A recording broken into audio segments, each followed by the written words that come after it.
Allahumma shalli ala sayyidina Muhammad wa ala ali sayyidina. Puji dan syukur marilah kita panjatkan kepada Allah Subhanahu wa taala. Lalu pas salawat dan salam bila kita sama-sama mengucapkan kepada Nabi besar kita yaitu Muhammad sallallahu alaihi wasallam. Bapak kepala sekolah yang saya hormati, Bapak guru yang saya hormati, Ibu guru senior yang saya hormati, teman sejawat yang saya hormati. Dalam kesempatan kali ini, saya mencoba untuk memberikan pengetahuan sedikit atau mentasar ilmu dari calon guru penggerak. Ada beberapa hal yang mungkin harus diketahui atau mungkin harus diamalkan juga oleh sekolah kita, karena sekolah kita termasuk dalam penggerak juga, jadi harus membudayakan budaya yang tak berbudaya. Sekali lagi, membudayakan budaya yang tak berbudaya. Satu. Terus yang kedua, di sini saya akan mencoba sedikit memberikan ilmu yang telah saya pelajari dari modul 1.4, karena semuanya ada modulnya, ada 3 modul. Untuk mempersingkat waktu, karena saya di sini diberi waktu untuk pelaporan tuh minimal 60 menit sampai dengan 120 menit. Kalau di 30 menit itu nilainya bisa dikategorikan E. Jadi setelah saya memaparkan tentang diseminasi pemahaman dan penerapan budaya positif di SDN Cipagolo 1, untuk tahun depan kita akan membuat hal-hal yang ada di sini. Kita akan menerapkan. Dan oke, untuk mempersingkat waktu, sebelum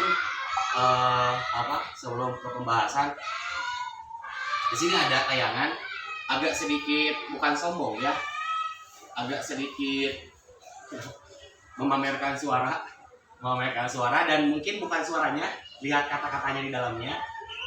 Karena ini Cipagolo juga Cipagolo 1 juga mempunyai talenta yang ya seni budayanya bisa lah, paling tidak terajaki, jadi lewat itu saja.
Jadi tauladan pemberi semangat, mendorong siswa dalam minat dan bakat.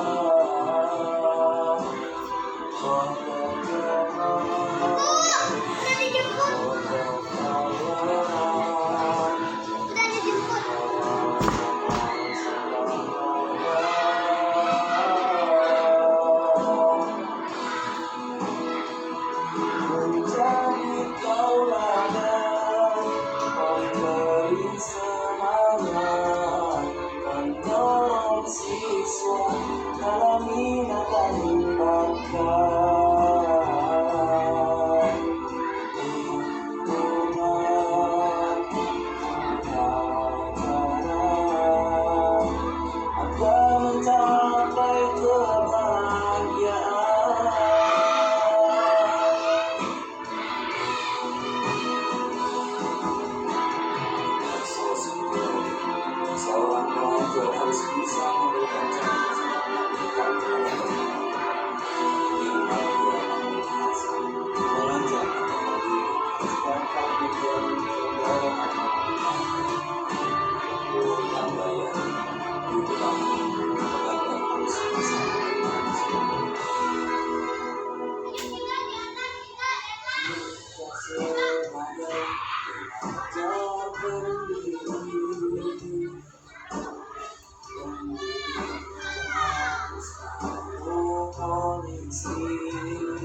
menjadi tauladan, memberi semangat untuk siswa dalam minat dan bakat.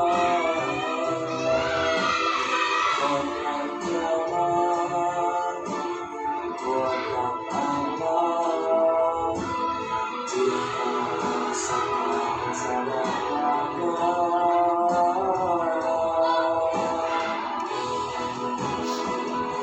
menjadi tauladan, memberi semangat untuk siswa dalam minat dan bakat.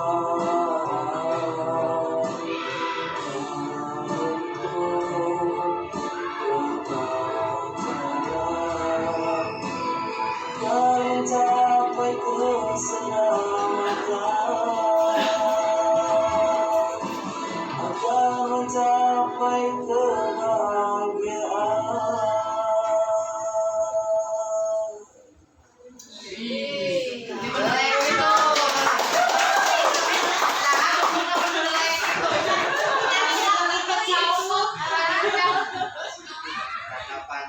Ini membuat instrumen musik sendiri Pak, kopas dari beberapa lirik Malaysia. Terus kita buat, saya juga buat sendiri liriknya, terus juga nadanya juga sama buat sendiri. Jadi ya seperti inilah. Jadi bukan cuma kita lain. Oke. Nah, kenapa disebut di sini ada tadi di bagian ini itu ada yang holistik, ada yang namanya holistik. Kenapa? Holistik itu ada artinya itu perubahan. Setiap kurikulum, kenapa kurikulum di zaman dulu sampai sekarang itu terus berubah? Karena menurut Ki Dewantara, kita sebagai tenaga pendidik itu dua. Yang pertama ikuti kodrat alam, yang kedua ikuti kodrat zaman. Kodrat alam, setiap anak mempunyai karakteristik yang berbeda. Setiap anak itu unik. Tidak bisa kita menyamaratakan semua sama, tidak bisa. Yang kedua, kodrat zaman. Zaman dulu kita tidak mengenal IT. Pangintan abdi kapungkur waktu kelas 1 kerasan guru ge Pak Adeng kelas 4 kapungkur kaulang panjeuna. Benten cara mengajarnya seperti ini dan cara mengajar sekarang itu lewat digital. Akhirnya perkembangan zaman terus mengikuti zaman itu yang dinamakan dengan kodrat zaman. Akhirnya kedua hal tersebut, kodrat alam dan kodrat zaman itu tidak akan bisa terlupakan dan dilupakan. Itu akan terus terjadi. Makanya kenapa kurikulumnya terus berubah? Itulah pemikiran KHD, kita mengikuti kodrat alam dan kodrat zaman. Selanjutnya,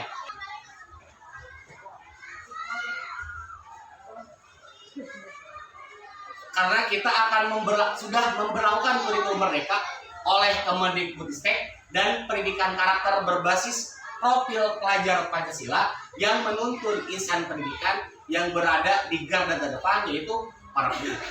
Jadi artinya kita akan belajar sedikit tentang pendidikan karakter berbasis profil belajar Pancasila, di mana Bapak Ibu mungkin sudah mendownload yang namanya PMM. Itu tidak jauh berbeda dengan apa yang kita ajarkan selama pelatihan. Lanjut, siapa yang menjalankan? Itu pendidik. Nah, apa yang harus kita jalankan? Yang pertama yaitu budaya positif. Secara logis, secara pembiasaan, secara kita berbahasa, budaya itu kebiasaan. Positif itu hal-hal yang baik. Jadi artinya kebiasaan yang baik. Apa kebiasaan yang baik?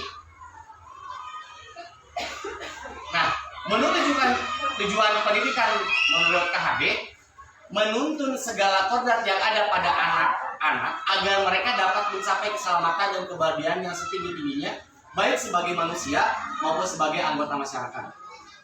Guru hanya menuntun, mengarahkan anak menjadi versi terbaik dari dirinya, bukan mengubah kodratnya.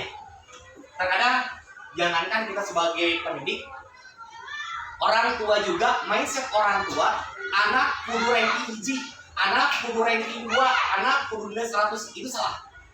Kenapa? Kodratnya itu beda-beda. Skill keterampilan, skill ISQ, EQ, dan SQ itu beda-beda masing-masing anak. Tidak akan bisa disamaratakan.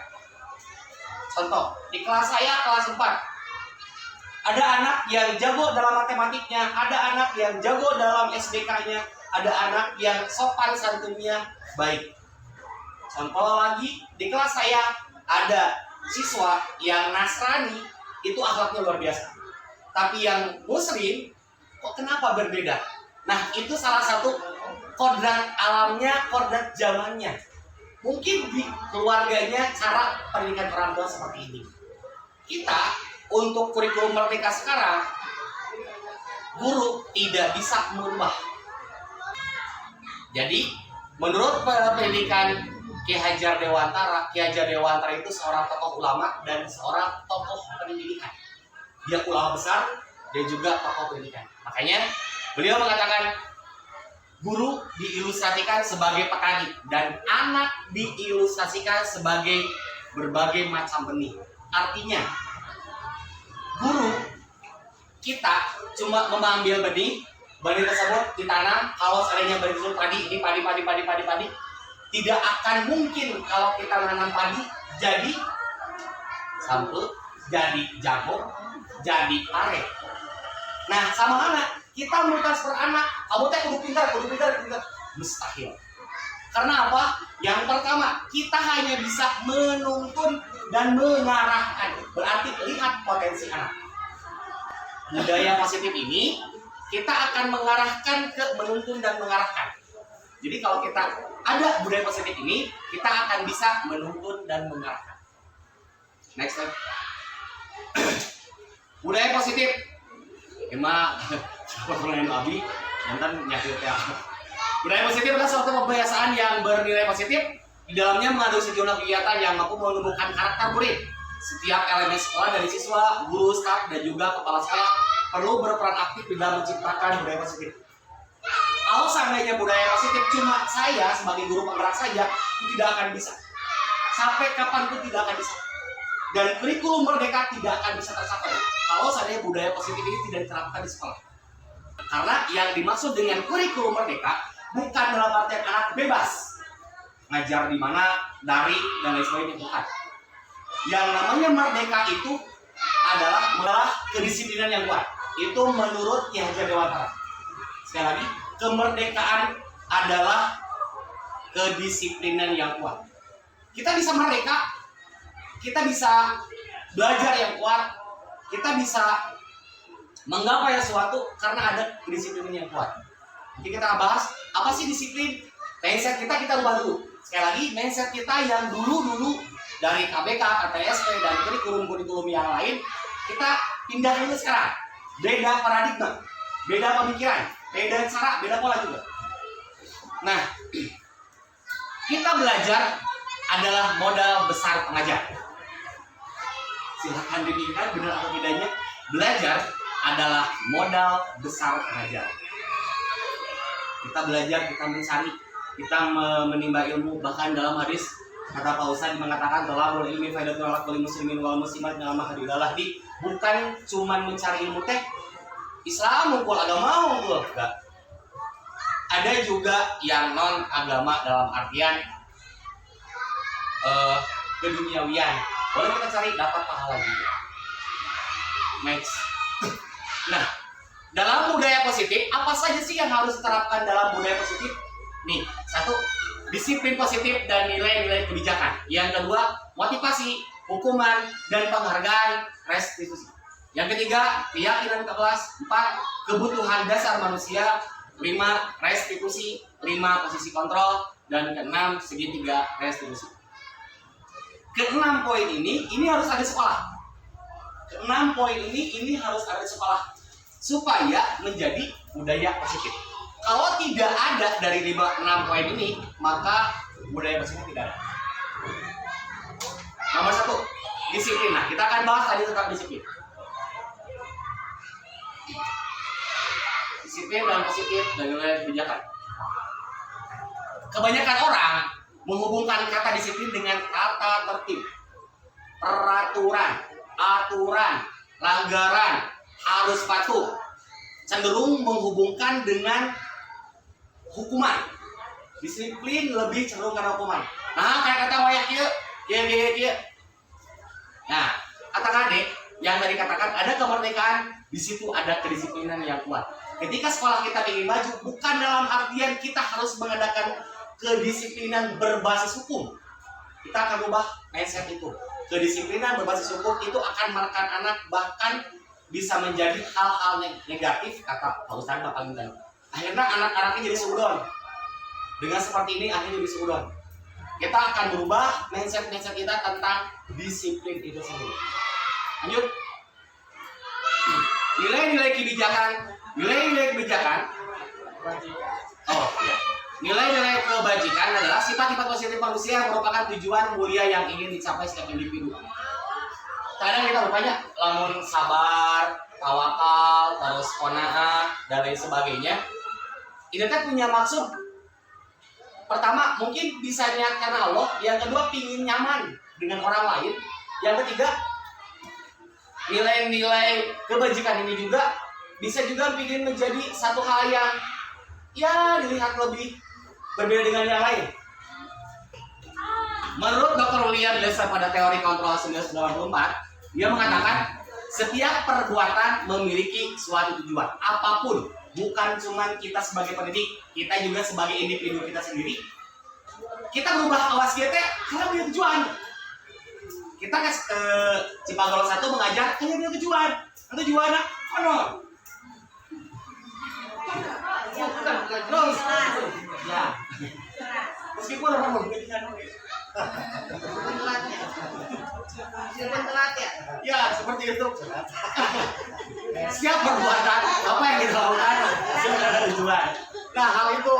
Terus yang selanjutnya, Dan Gosen mengatakan juga menguatkan bahwa dengan mengaitkan nilai-nilai kebajikan yang diyakini seorang, maka motivasi intrinsiknya akan terbangun sehingga menggerakkan motivasi dari dalam untuk dapat mencapai tujuan mulia yang diinginkan. Artinya, dengan mengaitkan nilai-nilai ini, jiwa di dalam hatinya anak itu akan bangun dengan sendirinya.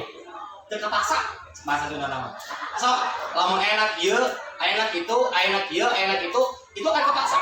Tapi dengan cara 6 profil pelajar Pancasila ini, anak-anak itu akan terbiasa dari SD, SMP, SMA sampai perguruan tinggi. Yang diharapkan setelah jebolan dari SDN Cipagalo 1 mau menginjak ke SMP, itu ada satu buku penghubung dari SD ke SMP.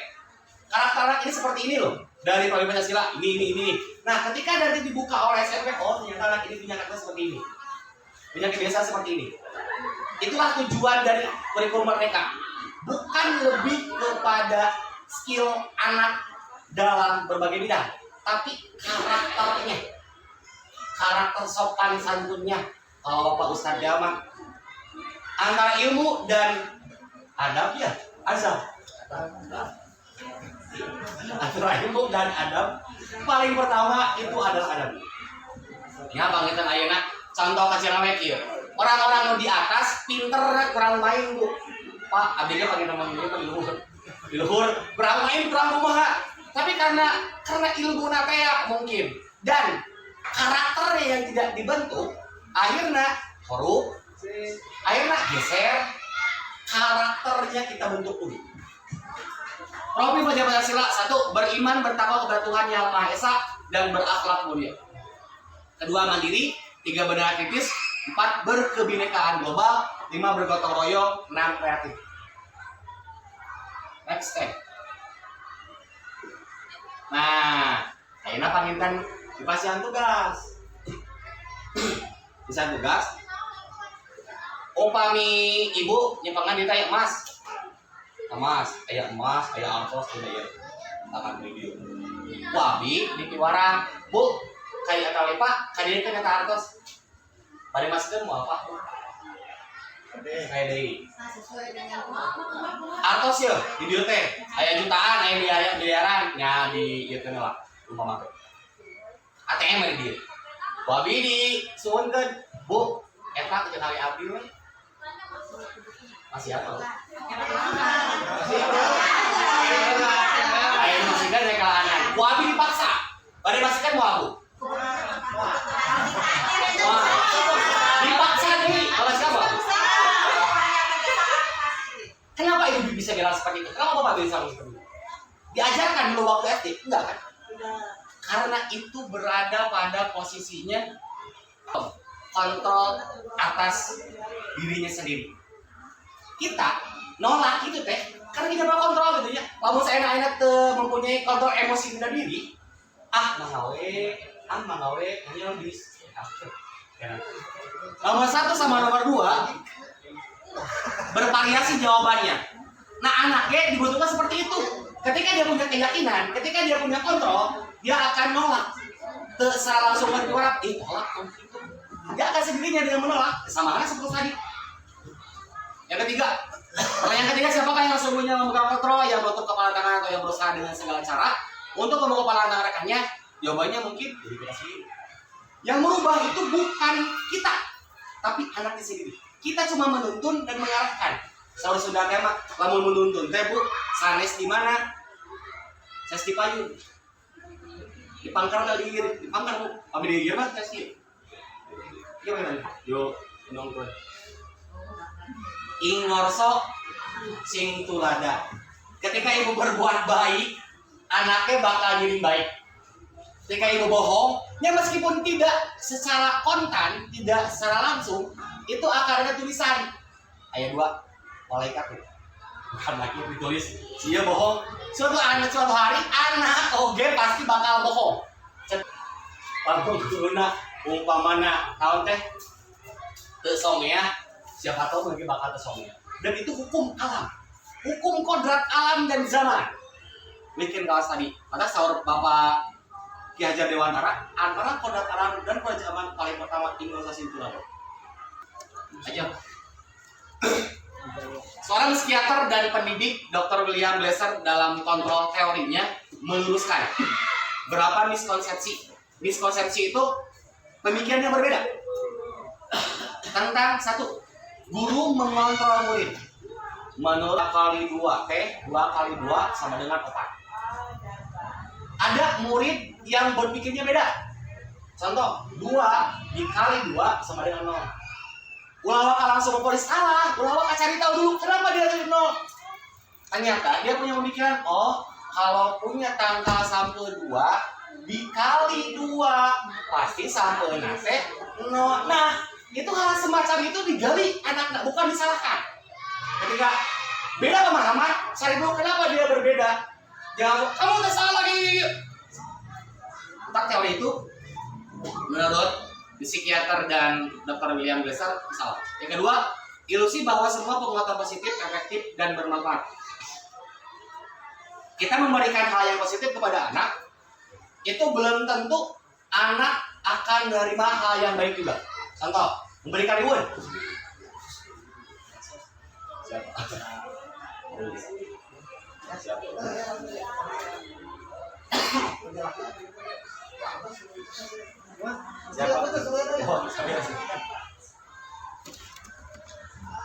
Memberikan reward.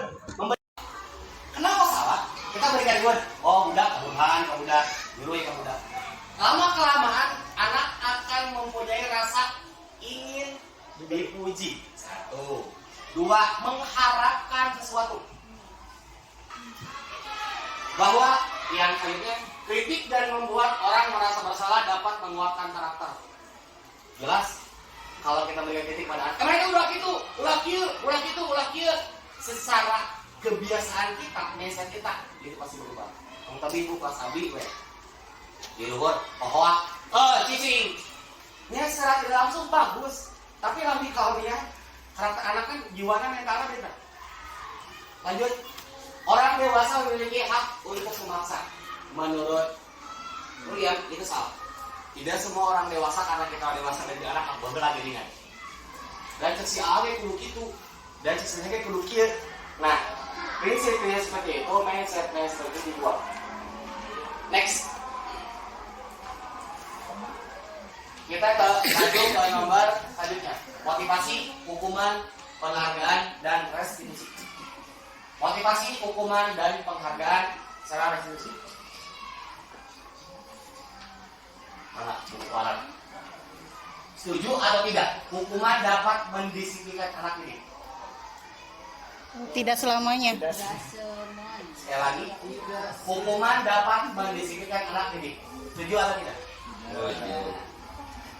Setuju dan tidak. Berarti ada setuju atau tidak. Yang kedua, setuju atau tidak? Memberi penghargaan dapat meningkatkan motivasi belajar siswa. Setuju. Ada juga. Oke. Karena belum memahami, jadi seperti itu. Nanti kita akan bahas. Saya juga sama seperti itu dulu, Jas. Oh iya. Tapi setelah baca-baca dan belajar, oh ternyata apa yang kita pahami dulu teh. Kita akan bahas konsekuensi dan hukuman. Ibu, pangitan terserangnya konsekuensi naon, hukuman naon? Imas dari ulangannya tak kita. Kalau jujur-jujur teuing. Mencatat 100 kali di dalam buku kalimat, saya tidak akan terlambat lagi karena terlambat ke sekolah. Konsekuensi, hukuman. Konsekuensi.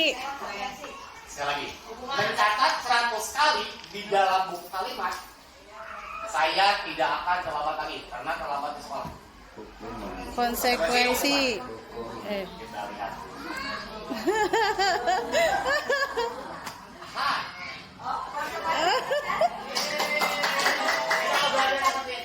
Jangan lupa. Lari mengelilingi lapangan basket 2 kali karena terlambat habis sekolah. Hukuman. Kita jawab. Next step. Membersihkan coretan yang dibuatnya di meja tulis. Konsekuensi. Jawabannya? Next step. Murid diminta untuk push up 12 kali karena tidak menggunakan masker sekolah. Hukuman.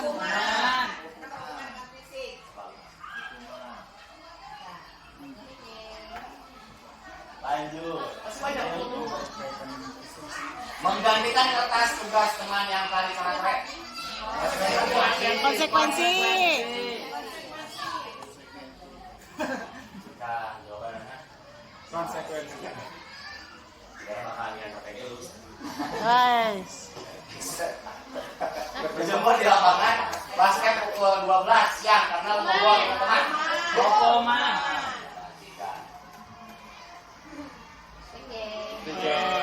Masih belum beres. Lu di pengetahuan deh.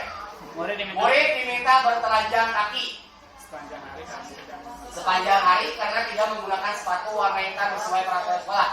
Konsekuensi. Konsekuensi hukuman. Hukuman. Meren.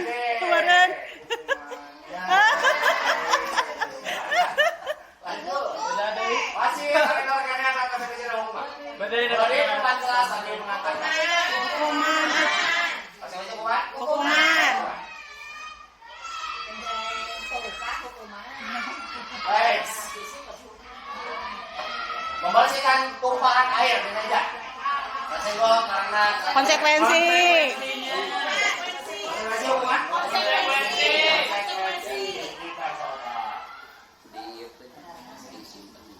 Next. Kehilangan 10 menit jam istirahat untuk mengerjakan tugas karena terlambat datang dan tinggal pelajaran selama 10 menit. Konsekuensi hukuman.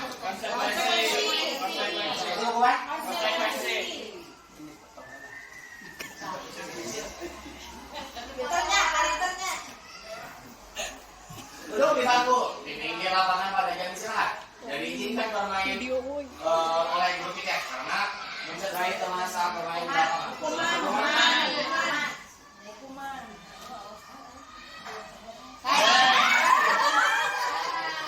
Guru, ingat guru.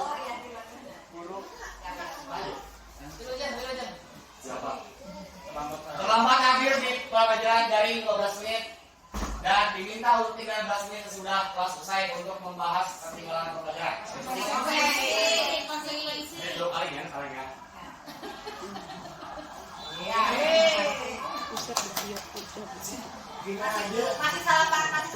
Paling di lapangan basket. Belajar di yoga.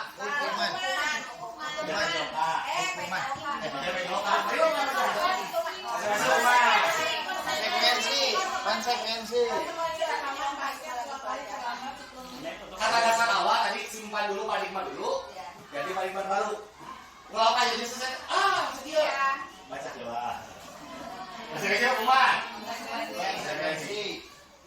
Jeng jeng. Bawa tadi. Yes. Bersihkan mindset sekolah karena mematahkan mindset. Sebagai kumat.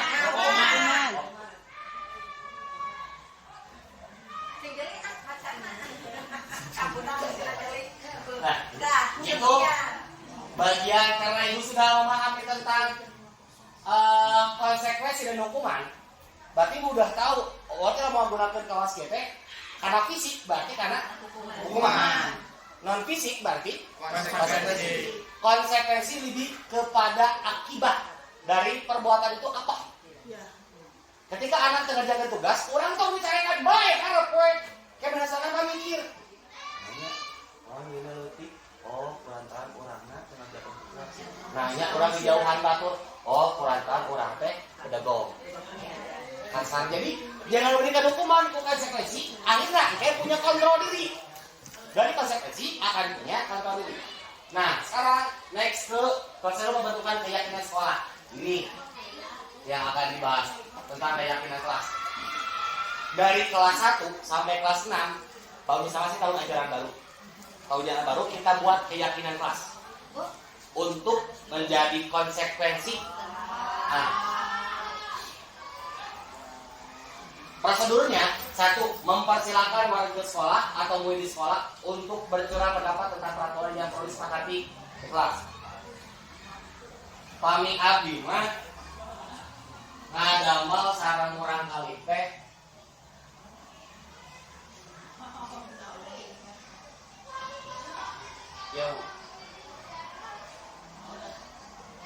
kelas impian, cara mencapai kelas impian, kesepakatan kelas. Kesepakatan kelas ini akan menjadi keyakinan kelas. Contoh, kalau lebih ayah satu beres karena sebuah anak yang meyakini anaknya, Pak, kalau tidak beres, buang keluar. Karena semua menandatangani dan setuju, dia sendiri yang mengeluarkan sepatu tersebut. Terberes dia, terberes, ayah nggak udah keluar. Itu kesepakatan kelas.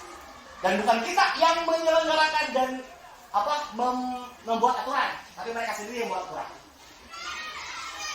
Kelas impian, kamu kan ini kelas saya yang kelas kumaha karena bingung teh karena satu iya gameku kelas berapa, kelas iya kelas berapa. Kita dimodif sedemikian rupa, dibagus-bagus, ada pojok baca, ada apa. Ulantaran berbagai macam kelas ini bakal supi, diacak-acak deh. Nah jadi bingung juga paling utama untuk membuat kelas impian. Kecuali kalau seandainya kelas A dan kelas D atau kelas 1 sama kelas 2 ngobrol gitu. Bu, jangan buat dia lah. Kurang kami kan di kelasnya. Kurang buat rumah kedua. Kelas itu di rumah kedua. Nah, ditempel ke teh, ditempel ke bintang-bintang di warna di buat apa gitu. Biar anaknya pas ke kelasnya meskipun dia lagi broken home, meskipun dia lagi bad mood, ketika masuk kelas, wah, kesan pertama mungkin kelasnya dulu, yang kedua baru dulu. Lanjut. Setelah kita membuat keyakinan kelas, prosedur-prosedurnya tadi sudah dikatakan di bagian sini. Mempersilakan warga sekolah mencatat semua masukan para murid, membuat susunan keyakinan kelas, membentukkan keyakinan kelas, gantilah kalimat dalam bentuk negatif menjadi positif. Contoh, jangan berlari di kelas atau koridor, itu kan negatif. Itu rubah jadi positif. Berjalanlah di kelas atau koridor. Jadi hal-hal anu sifatnya negatif, buatlah kalimat anu positif. Lanjut. Dijawab kembali daftar surat pendapat yang dicatat. Ada mungkin akan mendapat bawah pernyataan tulis. Jadi setelah anak menempelkan di papan tulis seperti ini, tempel tadi. Kita kasih ulang dulu. Yang pas kalimatnya yang pakai mana? Yang pas bagaimana? Ini untuk tahun yang akan datang, jadi semester depannya, semester 1. Yang pas kayak gimana? Jadi setiap dari kelas 1 sampai kelas 6 kita buat. Setelah itu kita buat kesepakatan sekolah atau keyakinan sekolah. Kita gabungkan dari 1 sampai 6. Kita duduk bersama dengan kepala sekolah, budaya atau keyakinan sekolah ajansi Pagawai 1 benar-benar ditandatangani oleh semua wali kelas. Next. Ini contoh keyakinan kelas.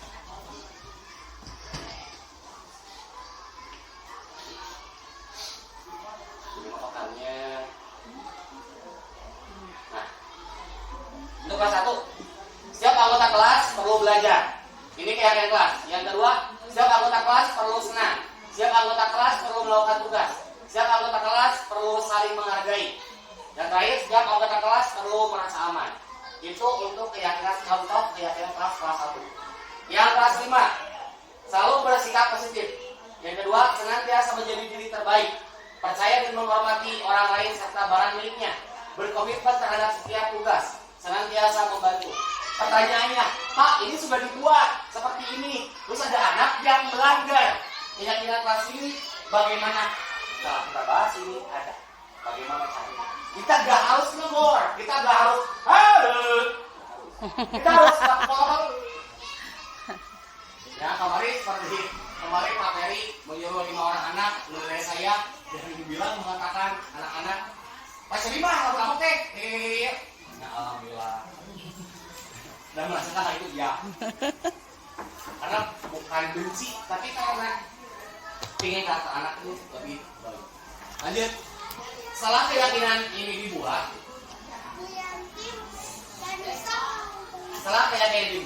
guru akan buat bagan berisi 4 kotak. Nah, sekarang guru dan murid diusahakan harus buat seperti ini. Biar tahu tugas anak apa, tugas guru apa. Anak juga tahu tugas gurunya seperti apa. Guru juga tahu anak seperti apa. Tugas guru mengajar, mendidik, menjawab pertanyaan, bernilai. Terus murid tugasnya belajar, mencoba, menghasilkan yang terbaik, bertanya, mengikuti peraturan dan lain sebagainya. Jadi anak tahu dulu ulas sampai kan berarti anaknya tidak apa, bahas dulu naon. Antara hak dan kewajiban tidak apa. Jadi kan maksud. Next. Nah, sekarang part kebutuhan dasar manusia. Ini harus ibu pahami. Karena dibaca ini saya sabi. Tidak bisa dipublikasikan di YouTube hasil pembagian dari beliau. Jadi kebutuhan dasar kita harus tahu dulu anak teh nah begitu kaos ada kebutuhan dasar anu paling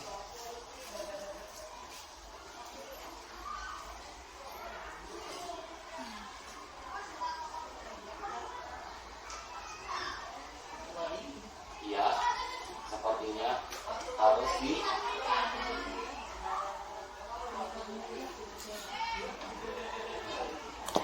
kebajikan itu menempel pada dirinya, menempel dalam hatinya, tergambar oleh imajinasinya. Ketika kita melakukan kebohongan, apa yang akan dia rasakan? Dampak pertama akan dijauhi orang lain. Dampak kedua, hati akan gundah. Dampak yang ketiga, dia akan ada dampak hukuman yang lebih timpal daripada itu. Jadi kenapa keyakinan bukan kesepakatan kelas? Bukan kesepakatan kelas. Karena itu mengacu kepada nilai-nilai kebajikan. Seperti itu. Oke, next time. Kalau misalkan ini makan tadi kan komitmen sama keyakinan itu beda ya? Iya tadi ya. Berarti itu berawal dari keyakinan dulu baru ke komitmen gitu. Oh, ya tadi kan dilihat yakin dulu si anak tersebut itu benar atau salah, baru naik ke komitmen gitu. Ya. Jadi kita buatkan dulu keyakinan kelas kita apa yang akan ditonjolkan dari 6 profil belajar bahasa itu. Apakah rasa hormatnya, apakah kejujurannya, apakah rasa kepeduliannya, atau apa? Jadi buat satu keyakinan kelas yang dimana ini harus melakukan seperti ini, kalau tidak dampaknya seperti ini. Jadi buat dulu keyakinan kelas, baru munculkan komitmen. Jadi yang seperti tadi Bapak timbulkan di layar tadi ya, anak-anak yang sedang nempel keyakinan, itu mereka yang nih yakin nih kalau gini teh gini, kalau ini teh gini. Nah, bentuk dari itu semua, hasil dari itu semua itu adalah komitmen mungkin. Ya, paham. Oke, siap, lanjut. Ada lagi? Sebelum perubukan? Ya. Izin bertanya. Siapa Kak? Siapa Kak izin? Kan ini belum ngerti dari dihukum dan penghargaan. Apa maksud dari dihukum oleh penghargaan? Dihukum oleh penghargaan. Dihukum oleh penghargaan. Dihukum oleh penghargaan. Dihukum oleh penghargaan.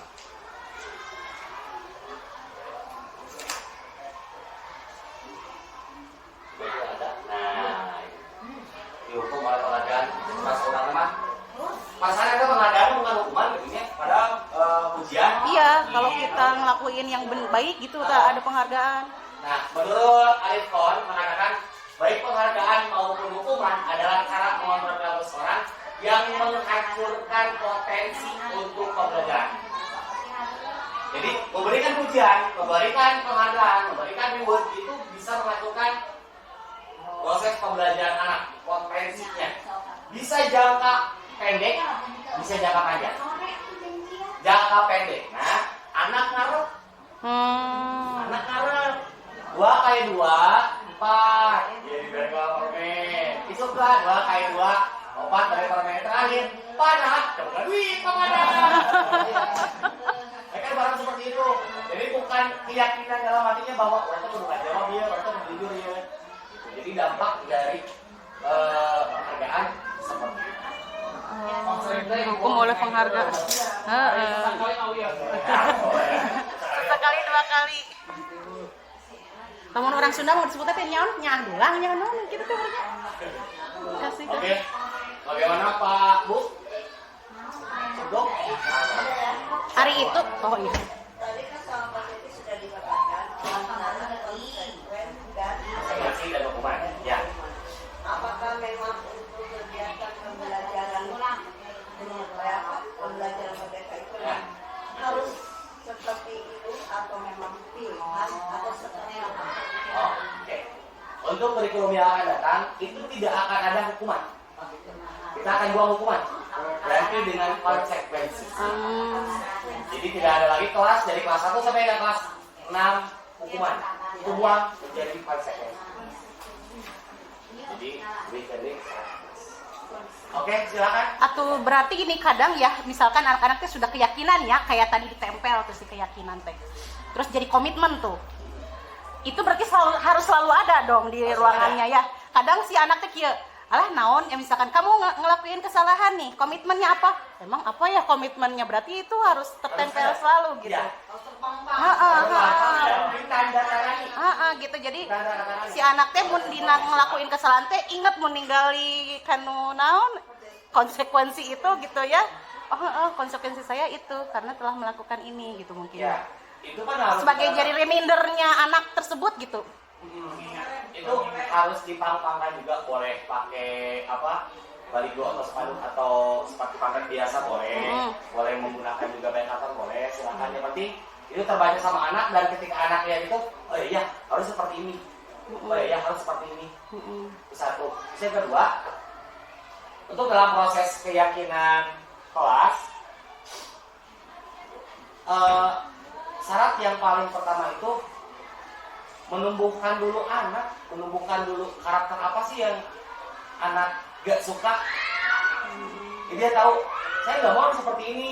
Contohnya pembohong, gini. Kita tanya, kenapa gak mau pembohong?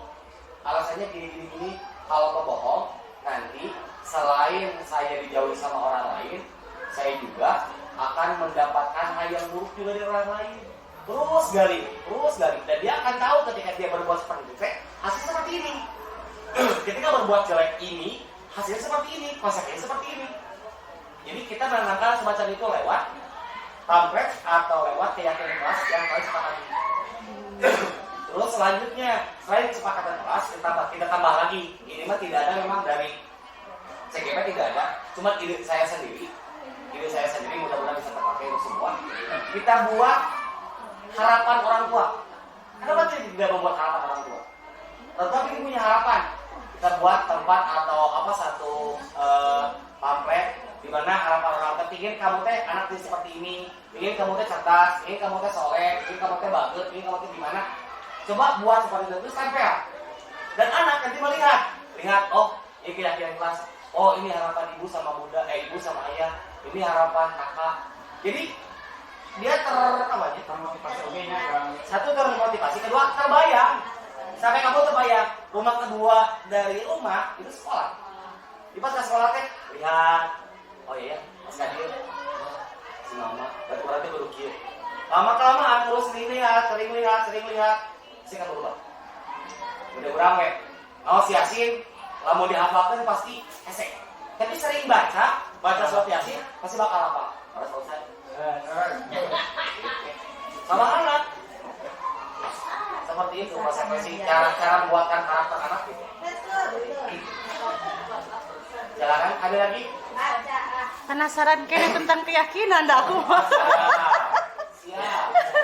Kebayangnya ini mah secara teknisnya nih nyampein ke anaknya tuh. Apakah dibimbing sama kita keyakinan amun kieu bakal kumaha, atau anaknya sendiri yang ditalarkan, sok kamu bikin keyakinan masing-masing, lamun misalkan ngelakuin ini konsekuensinya apa gitu, ataukah kita yang menyampaikan temanya? Nah, di sini ada cara-cara untuk membuat keyakinan kelas. Jadi yang pertama itu apa? Tadi sudah dibahas di bagian. Berarti akunya nggak ngeh ya tadi lihat Nah, saya. seluruh pembentukan keyakinan kelas. Di sini kan berbadan Lihat PJ udah ada pembuatan seperti apa, jadi bahasanya seperti apa. Kalau di YouTube itu bukan keyakinan kelas, tapi kesepakatan kelas. Ya, soalnya kalau kata keyakinan itu cenderungnya kita ke agama. Iya. Enggak.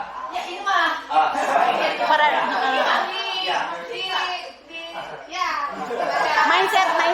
Mindset kita bahwa keyakinan itu. Secara umum mindset kita kalau mendengar keyakinan itu langsung jatuhnya ke agama. Makanya dari awal tadi simpan dulu paradigma agama di bawah. Simpan lain agama Jadi lain. keyakinan di sini perilaku atau sifat akhlak yang harus diyakini dijalankan. Tetap udah keyakinan kita nilai kebijakan sama akhlak tetap ada agama juga. Kalau di sini gitu ya, mereka tadi dari Papua Pancasila. Kita udah ke Papua Pancasila.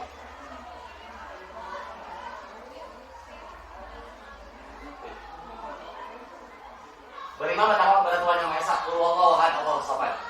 Mandiri, bisa sendiri. Mandiri, wa ma khalaqtul jinna wal insa illa liya'budun. Beneran kritis, berpikirnya lebih berinovasi. Ayat di surat Ma'ahu abdi dayu fikun nabi amwalihim. Surat Al-Baqarah ayat seberapa itu nanti. Nah, cuman mau disajikan gitu ya. Berkebinekaan global. Satu tapi untuk semua. Nah, kebinekaan itu satu. Global itu kan semua. Persamaan. Tidak apa dijelaskan gini-gini nanti. Dan hitam, dan putih sama. Ya. Surat Tuhan kamu dapatlah bukan apa bisa Kalau yang pas habis ke merah masuk ke dalamnya. pas di bawah bergotong royong. Tuh, Al-Quran ada kreatif. Apa ya? Kreatif, kita malah di bawah. Tapi tidak terlalu mendalami. Karena agama cuma kalau dibandingkan ada beberapa ayat Al-Quran yang pas. Katakan profil pelajaran Pancasila bukan sila yang 5, tapi akhlak-akhlak atau nilai-nilai kebajikan harus diyakini gitu ya ke siswa dan kita oke. Kadang kurang keadilan sosial bagi seluruh rakyat Indonesia. Kudu adil, tapi dah anggar rasa lawan kene. Orang di mana ya tak dah anggar di luhur kene. Bukan dari bapak kakek. Dan ada buah dari atasnya seperti itu. Jadi ya kayak ada kelas. Untuk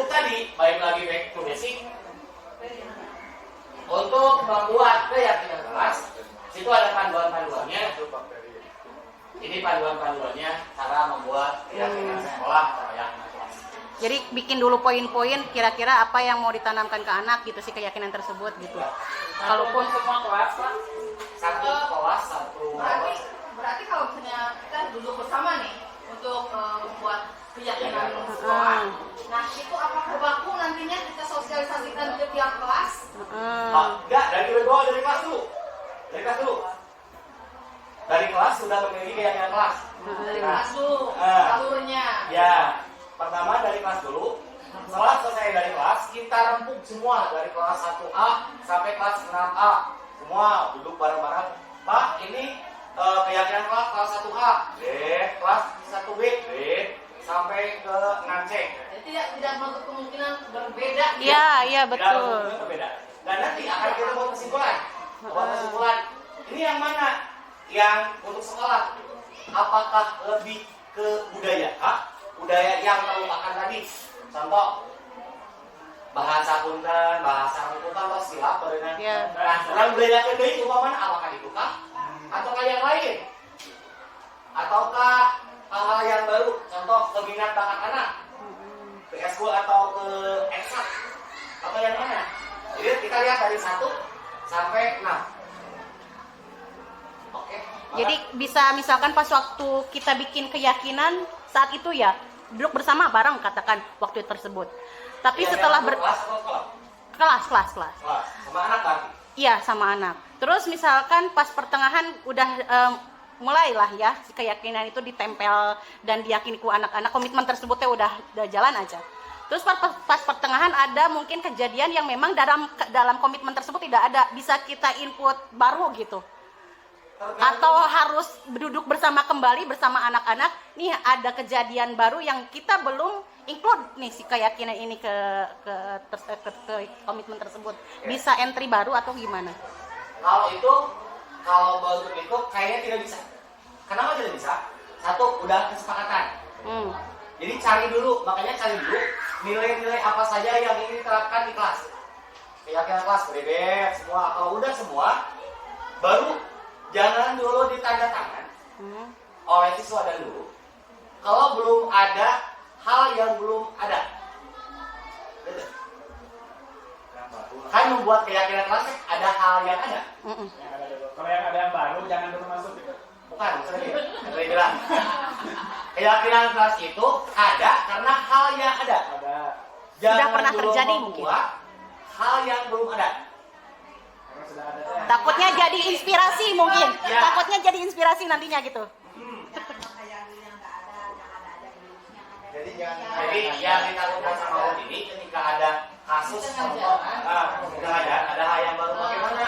Kalau menurut saya sendiri tidak bisa. Karena apa? Ini belum selesai.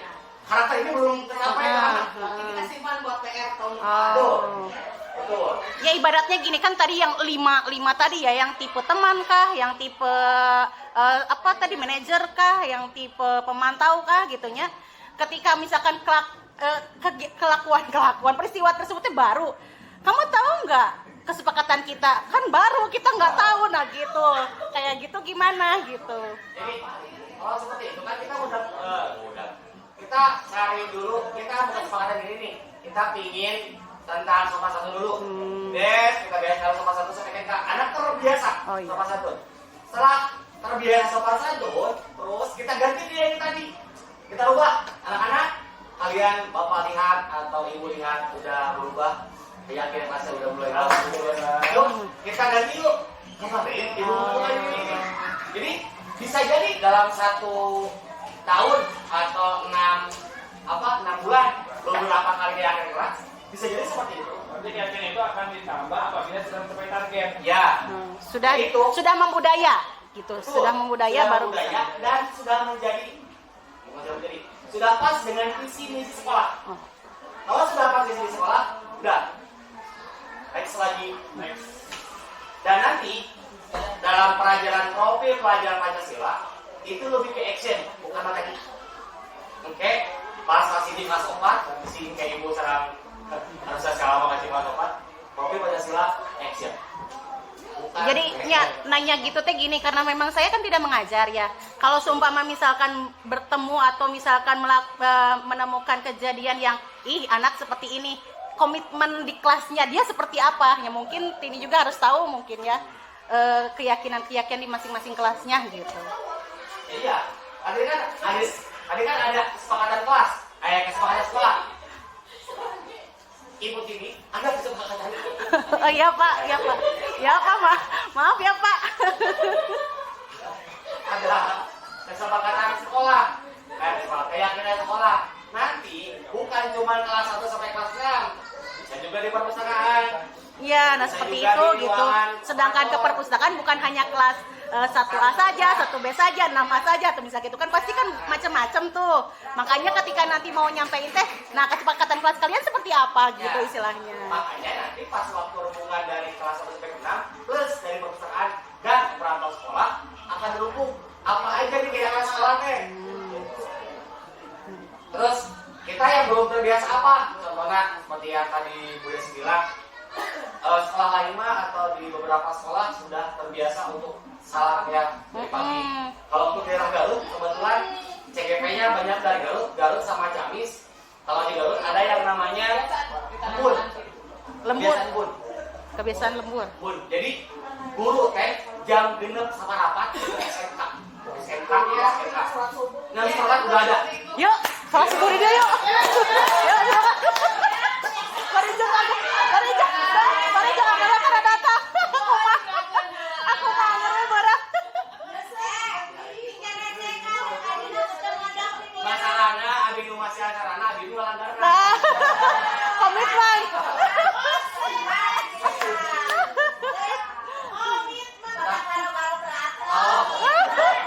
Kalau saja udah ada operator yang pas untuk menjadi operator, insya Allah saya bisa. Karena belum ada yang pas untuk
pagiku cerahku, matahari bersinar, ku gendong tas merahku di pundak.